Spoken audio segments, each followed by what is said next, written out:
dans les coins tranquilles d'un refuge pour animaux, un chat accablé par la douleur nommé Tommy pleurait doucement, en deuil de la perte de son propriétaire. La famille, submergée par leur propre chagrin, avait quitté Tommy à contre-cœur, sans se rendre compte des cris déchirants qui résonnaient à travers les nuits solitaires.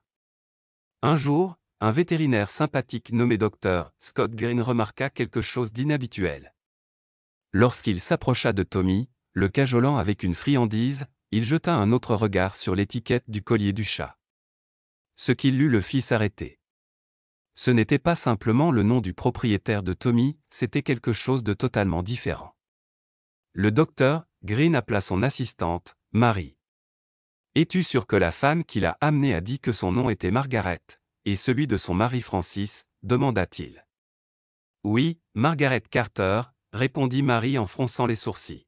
« Pourquoi ? » ?»« Parce que, ce n'est pas ce que dit l'étiquette, » murmura Scott. Scott avait toujours aimé les animaux, même étant enfant. Les perdre était la partie la plus difficile, mais à ses yeux, c'était un acte de gentillesse de soulager leur souffrance. Pourtant, le chagrin de Tommy touchait autrement. Margaret Carter avait dit que son mari venait de décéder, et Tommy n'avait pas cessé de pleurer depuis. La famille ne pouvait pas s'occuper de lui, et Tommy, fidèle seulement à Francis, ne laissait personne d'autre s'approcher. Scott avait doucement mis Tommy dans une cage, laissant sa couverture dans la cage pour le réconfort. Mais même dans son nouvel espace, Tommy pleurait et se pelotonnait, inconsolable. Scott comprenait, ce n'était pas juste de la tristesse. Il y avait quelque chose de plus profond, de plus étrange. Plus tard, lorsque Scott tenta de retirer le collier de Tommy, le chat se rebella. Un cri perçant, un sifflement, et Tommy se précipita au fond de la cage. Scott se figea, surpris par l'agression soudaine. Que protégeait Tommy? Il n'avait qu'aperçu l'étiquette, mais quelque chose à propos de celle-ci ne correspondait pas. L'avait-il mal lu? Ses yeux l'avaient peut-être trompé. Pourtant, il était certain qu'il y avait un nom sur cette étiquette qui ne correspondait ni à Margaret ni à Francis. Déterminé à gagner la confiance de Tommy, Scott revint avec une nouvelle approche. Une friandise, un jouet, et un ton plus doux. Tommy était hésitant mais curieux. Le petit geste fonctionna, Tommy s'avança, renifla, et prit la friandise. Ce fut une petite victoire, mais significative. Pendant que Tommy se détendait, Scott lui raconta des histoires, sa voix basse et apaisante. Il espérait qu'en parlant doucement, il pourrait établir un lien. Peu à peu, Tommy se décontracta et s'installa dans une posture moins défensive. Ce n'était pas grand-chose, mais c'était un début. Scott tenta une fois de plus d'obtenir un meilleur aperçu de l'étiquette. Il offrit une autre friandise, la positionnant de manière à ce que Tommy doive lever la tête. Juste au moment où le chat s'approchait, l'étiquette entra dans son champ de vision. Le cœur de Scott s'emballa. Le nom gravé là n'était pas Francis Carter. C'était quelqu'un d'autre. « Marie, peux-tu venir ici ?» appela-t-il, l'urgence montant dans sa voix. Marie entra précipitamment, sentant que quelque chose clochait. Scott se tourna vers elle, sa voix pleine de confusion. « Connaît-on le nom complet de Margaret? Et sommes-nous sûrs que leur nom de famille est Carter? » « Je vais vérifier les papiers, » dit-elle, les sourcils levés. Quelques instants plus tard, elle revint avec la confirmation. Oui. Margaret Elizabeth Carter Mason et Francis Antonius Carter. L'esprit de Scott tourbillonnait. Le nom sur l'étiquette ne correspondait à rien de tout cela. Quelque chose ne collait pas. L'attachement de Tommy au collier, son agressivité lorsque quelqu'un y touchait, tout cela pointait vers quelque chose de plus. Scott décida de cesser de pousser. Il laissa Tommy garder son collier, voyant à quel point cela comptait pour lui. C'était comme un enfant s'accrochant à une couverture de sécurité. Il n'y avait aucune raison de le lui enlever, pas encore. De retour à son bureau, Scott se mit à fouiller. Les dossiers de Tommy, ses visites passées, les papiers, tout devenait un puzzle qu'il devait résoudre.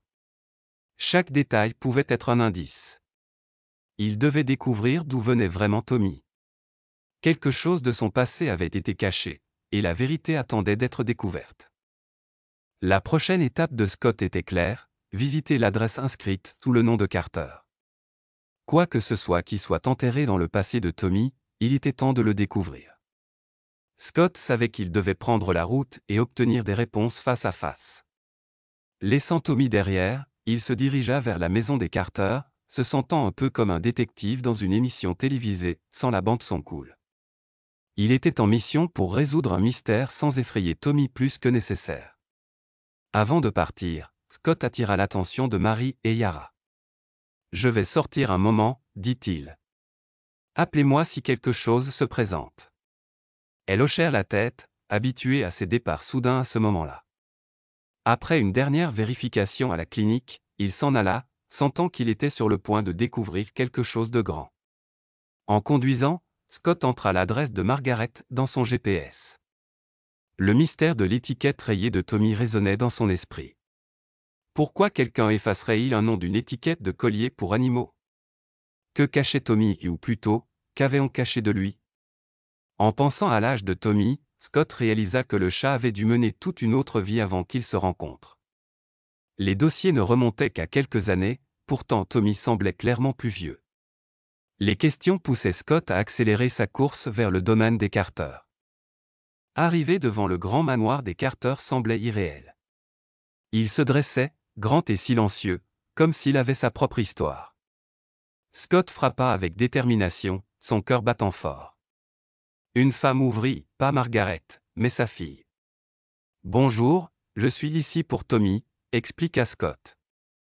Le chat de Margaret.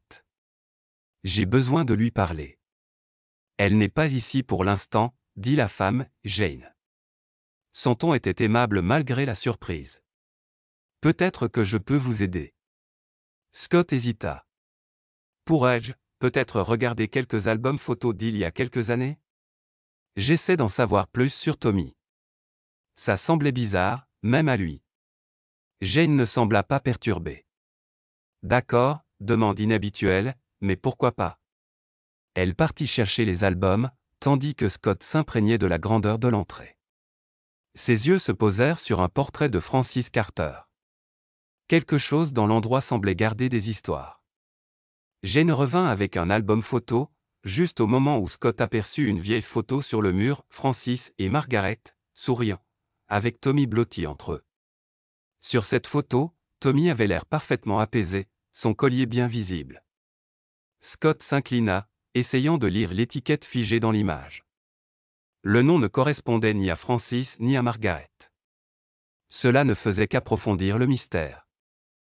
Jane remarqua son intérêt. « Pourquoi êtes-vous si concentré sur cette photo ?» Scott, décidant que l'honnêteté était la meilleure approche, répondit « J'essaie d'aider Tommy. Depuis que Francis est décédé, il a changé. Je pense que cela a quelque chose à voir avec son passé. » L'expression de Jane se radoucit. « Mon père a trouvé Tommy après qu'il ait été renversé par une voiture. Il avait très peur. Ça a pris une éternité pour le calmer.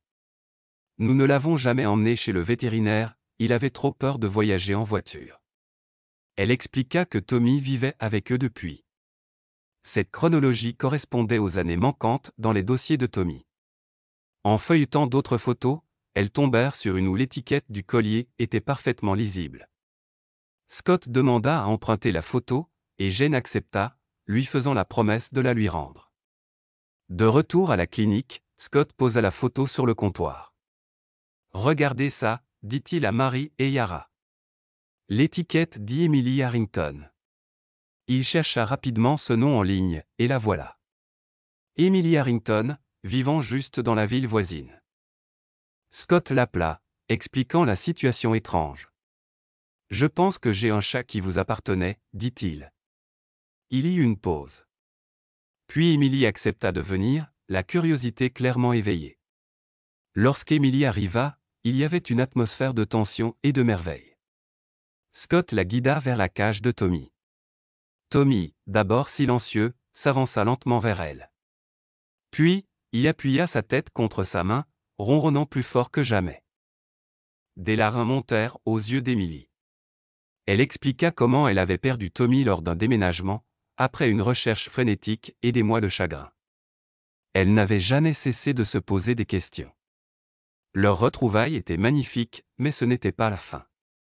Yara entra quelques instants plus tard, annonçant que Margaret Carter était à la clinique, visiblement perturbée par la photo manquante. Scott et Emily s'approchèrent ensemble de Margaret. L'atmosphère était lourde jusqu'à ce qu'elle commence à parler. En partageant leur histoire, quelque chose changea. Emily parla de Tommy comme de son compagnon d'enfance, perdu trop tôt. Margaret se souvint de l'avoir trouvé effrayé et brisé, comment il était devenu une source de réconfort dans son foyer. Elles décidèrent quelque chose de rare et émouvant. Tommy vivrait entre les deux maisons, partagées par les deux familles qu'il aimait le plus. Scott observa le moment se dérouler, reconnaissant. Ce qui avait commencé comme un mystère se termina par une réunion et remplie de guérison, de connexion, et de cette sérendipité qui n'arrive que dans les meilleures histoires.